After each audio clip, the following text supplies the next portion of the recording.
5 had been a workhorse part of Rukert Terminal since CAP first leased it from the Pennsylvania Railroad in 1937. The construction of the Interstate 95 Fort McHenry Tunnel in 1980 would set up the need to improve Pier 5 and bring about one of the most visible and iconic changes at Rukert. And it didn't hurt the bottom line either. We lost a berth at Lazaretto, so we came up the street and we built a berth at Pier 5. Was a short wooden berth, so we built 450 feet of a new berth, and Bud and I went to my dad and begged him to let us build a crane pier. Even though we didn't need a crane pier, we begged to build a crane pier. Absolutely. And he And we said, had done he our said, figures, how many tons and how well, that was often it later. comes, He said no. So I called our old gray-haired engineer, Mr. Diver, and Charlie Diver came down and told my dad for $150,000 more, you can have a pier that's 100 times stronger on the outside and the inside, so to speak, and we can build a crane pier instead of a regular pier. So we built a pier, 450 feet of a new pier with crane beams in it in case one day we needed a crane. The MV Breezen was the first ship to unload at the extended pier on September the 2nd, 1980.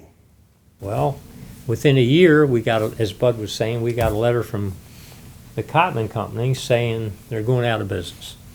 Yeah, we checked around for crane manufacturers and found one here in the United States, which pleased us. So we had a year's notice that we were going to be able to have no service from our neighbor. So we searched around and found a company in North Carolina. They had a crane called a PECO, P-E-C-O, from Seattle, Washington. And I went to see the lady in North Carolina and about who already had this PECO crane. She took out her little book and she wouldn't tell me how much they make a year on it. She said, Norm, you're going to make a lot of money on this.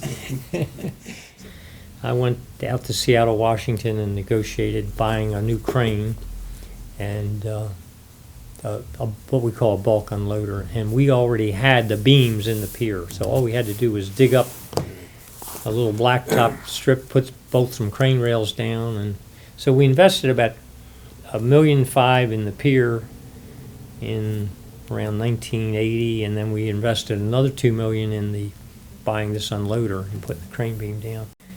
And that's when we hired Harry Routson's son, Joe I, because we lent him to McLean while they put the crane together. We lent Joe to McLean to do the help with the electrical part. Yeah.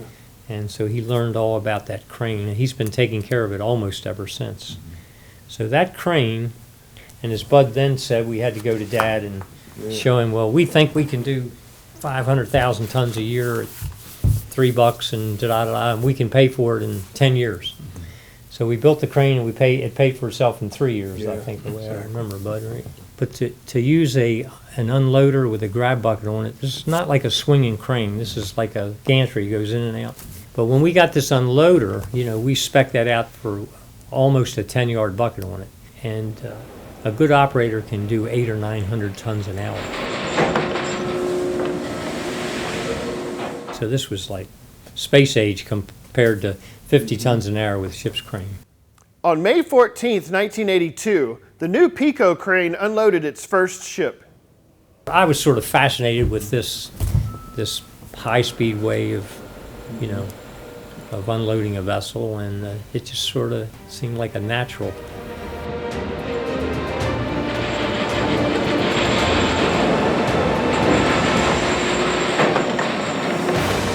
"40 years later, the PECO crane is still working hard and earning profits for Rukert Terminals.